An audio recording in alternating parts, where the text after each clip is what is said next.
Hey folks, so welcome to Unit 3. So it's Monday. This week we are going to talk about the word processor and we're going to get into Microsoft Word. Now, here's the thing.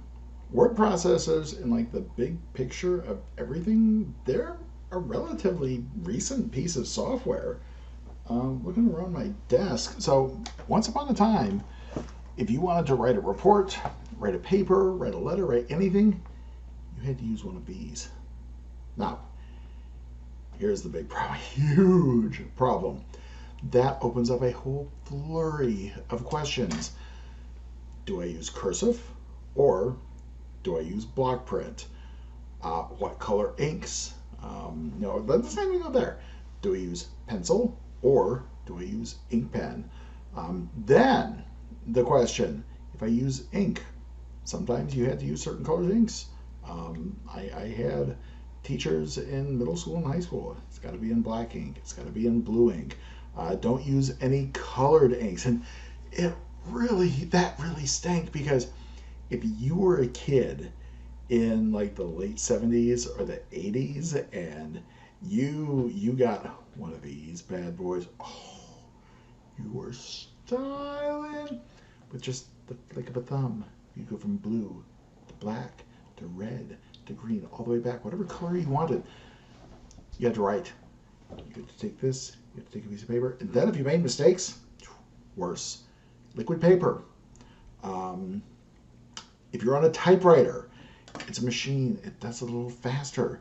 But even then, the typewriter, if you make a mistake, my father, his business, he was an attorney in single practice, and his secretary had an IBM Selectric. If she made a mistake, she had to hit the backspace key and the correct backspace.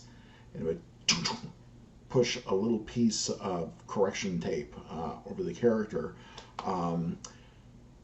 So when you wrote, if you made a mistake, game over. Do it over again. But here comes the word processor. The word processor puts everything in the computer. You can manipulate whatever you want. You can manipulate the color of the font, the kind of font, the size of the font, the positioning. So word processors really made us work a lot more efficiency. And I can tell you that because that happened in my lifetime. My dad got his first computer at his office in, gosh, I want to say 86. I remember the first time I had to do a paper. It's like, Dad, take me to the office. I need to borrow your office for an hour or so. And type that. And of course, I didn't know how to type with it. So hunt, peck, hunt, peck, hunt, peck, hunt, peck, hunt, peck. Find all the keys. But when the paper was done, I saved it to a disk, a big 5.25-inch disk. I saved it. I printed it out. I handed it in. And then when I had to do corrections, go to the computer, pull up the file, and it's very quickly. Oh, this word is misspelled? All right, very quickly, go back and spell it. Oh, there needs to be a period instead of a comma here? Go back. So what we're going to talk about this week, again, the tools that we're learning in Microsoft Office, these literally transform the way we work. They make us a lot more productive.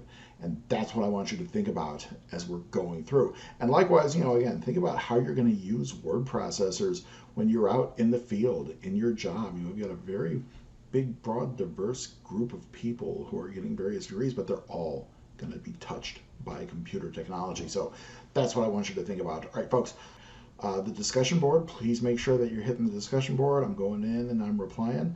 I will see y'all on Wednesday. We will talk more about word processors then. Have a good Monday, a fantastic week. I'll see you on Wednesday.